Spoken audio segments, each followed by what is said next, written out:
trouvé beaucoup de rapports entre les deux. D'accord, je m'excuse parce que...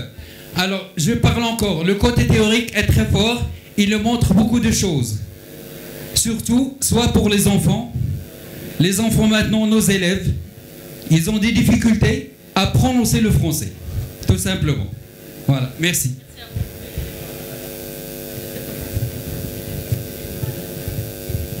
Merci beaucoup. Donc, il n'y a pas de question parce que c'est un témoignage, je considère, voilà, c'est un témoignage. Merci beaucoup pour votre témoignage. Exactement parce que je crois que les enseignants galèrent avec le manque de manuels. Surtout, donc on est obligé à chaque fois qu'on donne un cours de créer nos propres exercices pour nos étudiants. Merci beaucoup. Et c'est pour ça que les manuels sont très importants. Mais en ce qui concerne ces deux ouvrages, je dirais qu'ils se complètent. Parce que Initiation à la linguistique, il consiste à expliquer la nature du langage et sa relation avec le cerveau et la pensée, dans le cadre bien sûr des sciences cognitives. D'où l'importance du deuxième ouvrage qui est Manuel de phonologie. Voilà, merci beaucoup pour votre témoignage. Je donne la parole tout de suite à Madame la doyenne, Leila Mounir, qui est professeure de linguistique. Il est diplômé de l'Université de Bologne et en Italie. Voilà, je lui donne la parole tout de suite. Merci infiniment.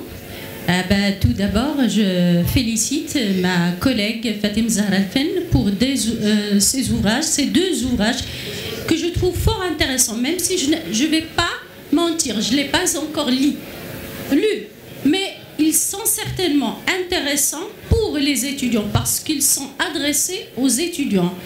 Et je présume qu'ils résument une longue expérience d'enseignement au sein de notre établissement.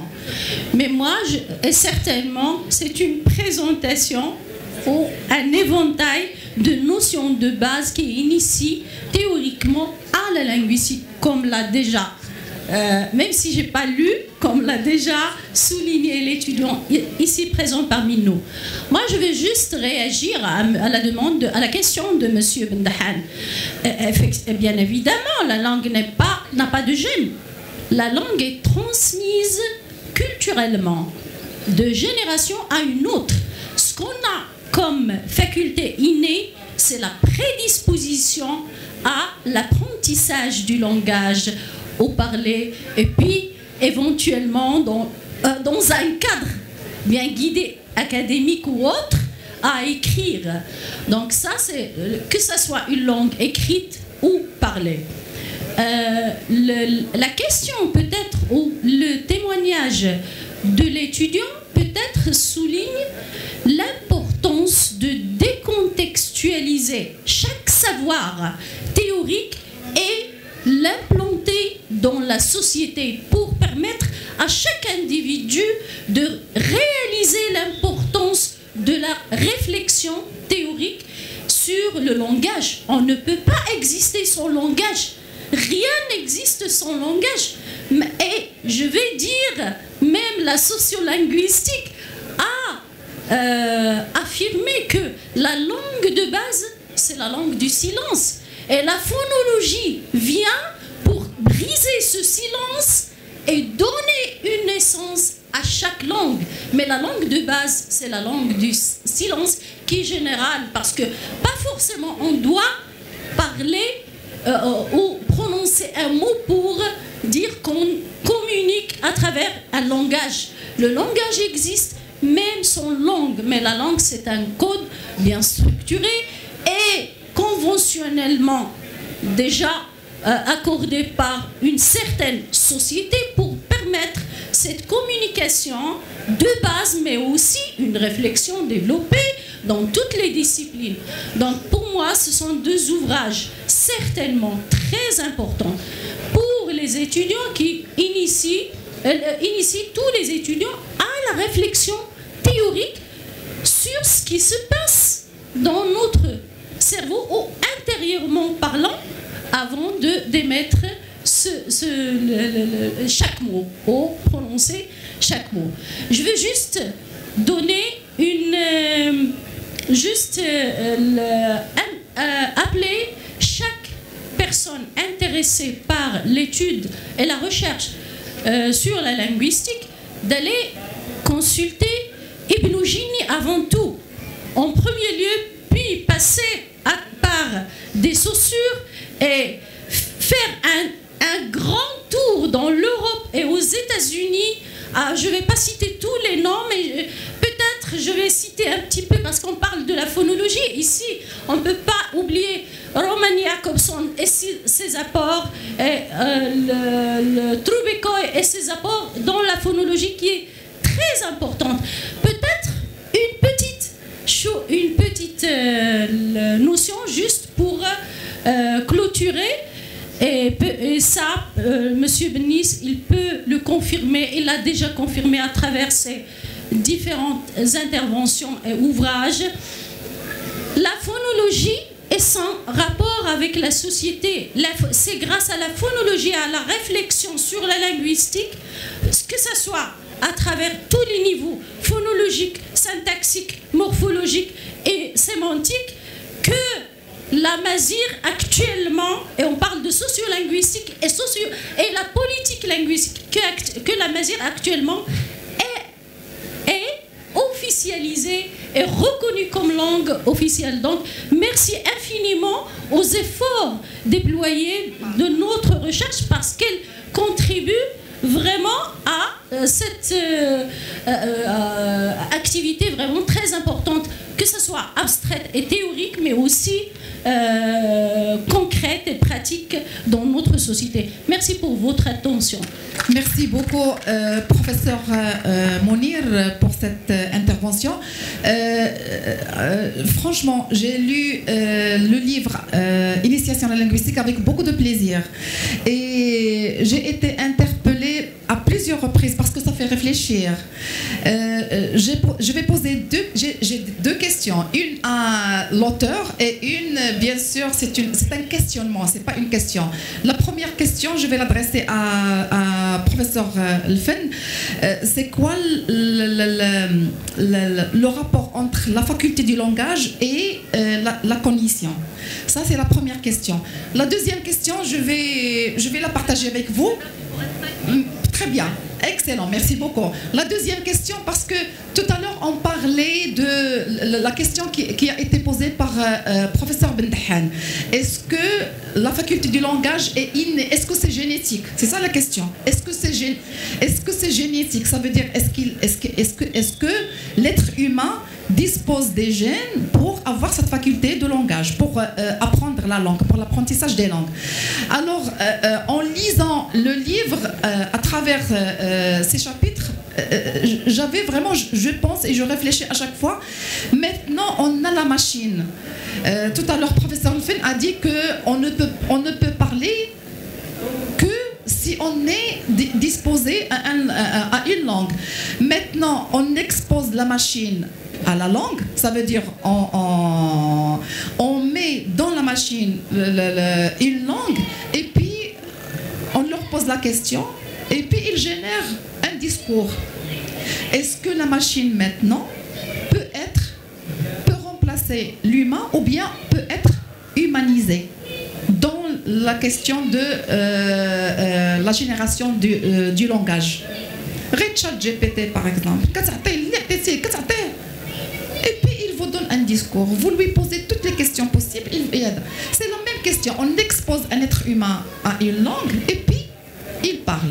Est-ce que la machine maintenant peut vraiment être une concurrente pour l'être humain dans la production du langage? Voilà, c'est une question que je partage avec vous.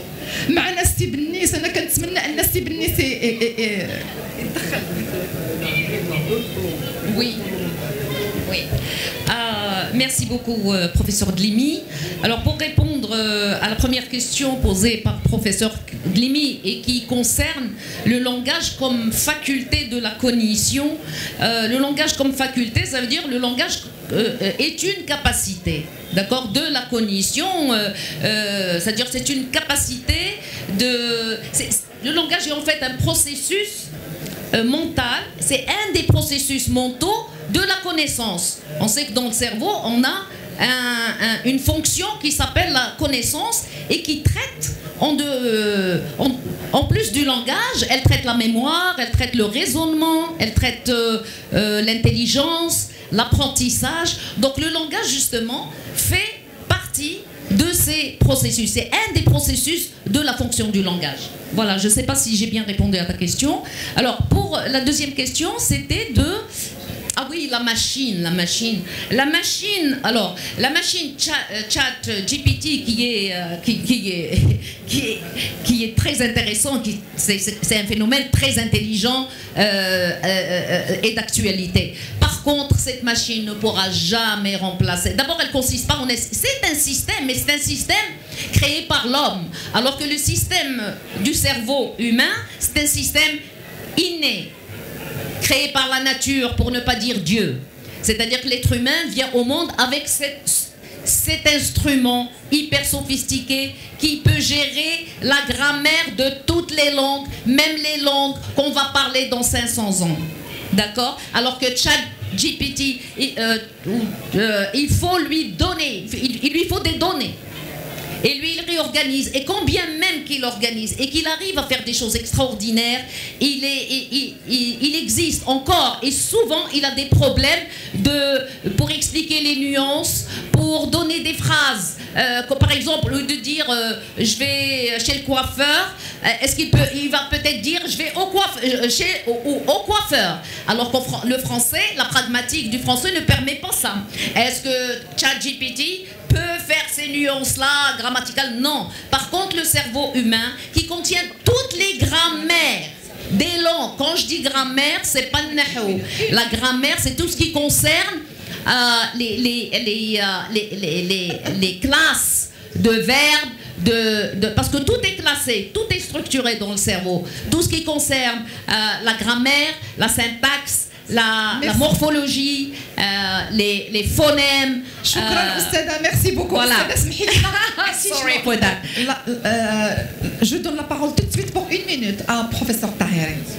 Merci beaucoup, chers collègues. Moi, je voudrais seulement savoir, Madame Fenn, vous avez dit tout à l'heure, quand on ne pense avec aucune langue. Mais quand on s'exprime avec la culture de la langue. Et la culture, c'est une pensée. Y a-t-il pas une dialectique entre la pensée et l'expression, surtout au niveau de la neuroscience? Évidemment. Non. Vous avez tout à fait raison. Quand on pense, par exemple, on pense dans sa culture. Par exemple, je sais pas, un phénomène qui n'existe pas dans ma langue. Je peux pas je vais pas le penser dans cette langue-là. Donc, par exemple, au Canada, ils ont, je sais pas, je pense une vingtaine de mots pour exprimer la neige. Chose qu'on ne trouve pas en France ou au Maroc ou ailleurs. On n'a qu'une seule neige, la glace, et c'est tout. Hein. Non, ce que j'entends par là, c'est vrai qu'on est influencé par notre culture. C'est pour ça que des fois, quand on veut s'exprimer, si on ne maîtrise pas l'autre langue à 100%, on ne peut pas respecter l'idée qu'on a, c'est-à-dire notre pensée de manière correcte. Voilà. Je voudrais, avant de finir, s'il vous plaît, je voudrais remercier Monsieur Beza, j'ai oublié de le remercier tout à l'heure, qui a effectivement travaillé de très près avec moi pour la publication de ces ouvrages. Et je le remercie infiniment pour sa patience, pour son sérieux, pour sa rigueur dans l'accomplissement et de l'apparition de ces petits ouvrages. Merci infiniment encore une fois. J'avais oublié ça parce que il y a déjà 2 ans de cela. Merci. Merci encore. Merci à l'audience. Au revoir. شكرا لتتبعكم و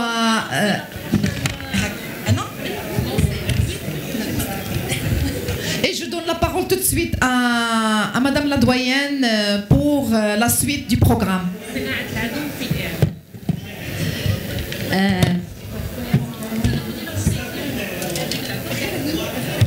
أشكر بحرارة الزميلتين والصديقتين اللتان أثريا هذا النقاش. وددنا لو لدينا متسع من الوقت لاكتفينا فقط بنقاش حار بين الخبراء وبين المهتمين بالدرس اللساني، لكن نمر بسرعة إلى المائدة المستديرة الأخرى التالية. القراءة في كتاب، معذرة، آخر قراءة في كتاب، وهي تحمل عنوان صناعة العدو في الإعلام، مؤلفها كارلوس ديل باييروخاس، ترجمة الأستاذ عز الدين طهري والأستاذ عبد اللطيف أشن. أتمنى لهما ولكم جميعا قراءة ماتعة، لكني أحييكم لأن الواجب يناديني.